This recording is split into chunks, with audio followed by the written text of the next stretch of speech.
एक छोटा सा गांव था, पहाड़ों के बीच में छुपा हुआ। उसके पास एक पुरानी गुफा थी जिसके बारे में कई कहानियां चलती थी। कोई कहता वो गुफा श्रापित है, कोई कहता वहाँ कोई डेविल बसा हुआ है, लेकिन सच्चाई जानना किसी को पसंद नहीं था। एक दिन कुछ दोस्तों का झुंड रवि, नेहा, करण, सिमरन और अमित शहर की दौड़ भाग से थक कर एडवेंचर के लिए उस तरफ निकल पड़े। देखो यार क्या लोकेशन है, एकदम मस्त शॉट मिले। सुना है यहाँ रात को अजीब चीजें होती है। बस कुछ लोगों के दिमाग की कहानियां होंगी नेहा। तभी एक तीखी ठंडी हवा चलती है।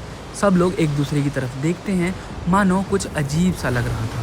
क्या तुम लोगों ने सुना जैसे कोई कुछ फुसफुसा रहा हो? चलो यहाँ से, कुछ ठीक नहीं लग रहा। पर उनके चलने से पहले ही जमीन से काले धुएं जैसे साए उठते हैं और कुछ डरावने छाती दबा देने वाले रूप सामने आते हैं। डेविल की फौज। एक एक करके साए सब पर हमला करते हैं। उनके हाथ बर्फ जैसे ठंडे और आंखें एकदम लाल आग जैसे। छोड़ो मुझे, रवि बचाओ। उनसे लड़ो, भागने की कोशिश करो। पर साए उनका गला दबा लेते हैं, हाथ पकड़ लेते हैं और सबको खींचकर गुफा की तरफ घसीटने लगते हैं। कहाँ ले जा रहे हो हमें? तुम लोग इंसान हो ही नहीं। सब होश में आते हैं। वो अब एक अंधेरी गीली गुफा में है, हाथ पैर बंधे हुए। हवा में सड़ी हुई लाशों की बदबू आ रही है। हमें कहाँ लाया गया है? लगता है ये वही गुफा है जिसके बारे में सुना था। तभी एक भूतिया रूप आगे बढ़ता है। वो डेविल है। तुम सब अब मेरे खेल का हिस्सा बनोगे।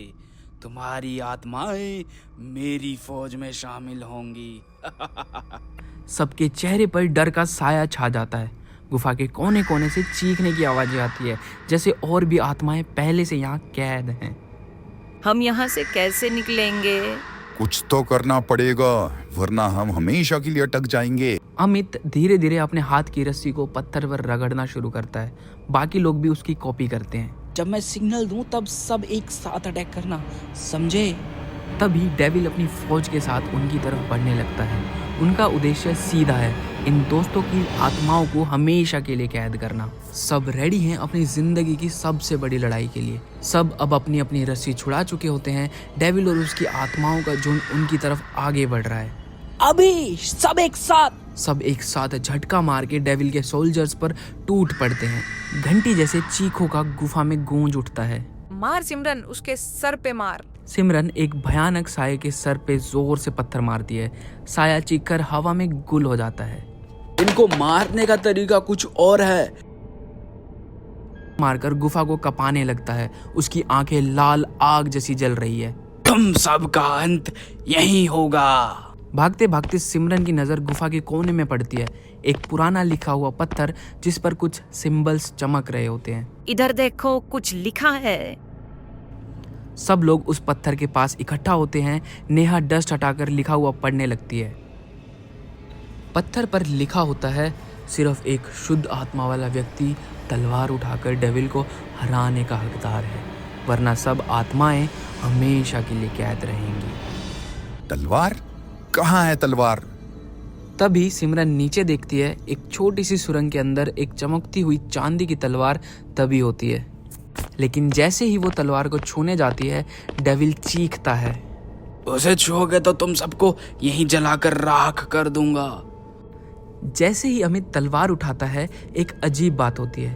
उसके चेहरे पर एक अलग मुस्कान आ जाती है, हल्की सी एविल वाली। अमित, तू ठीक है? मैं कभी तुम्हारा दोस्त था ही नहीं, मैं डेविल की तरफ से था। सब लोग हिले रह जाते हैं।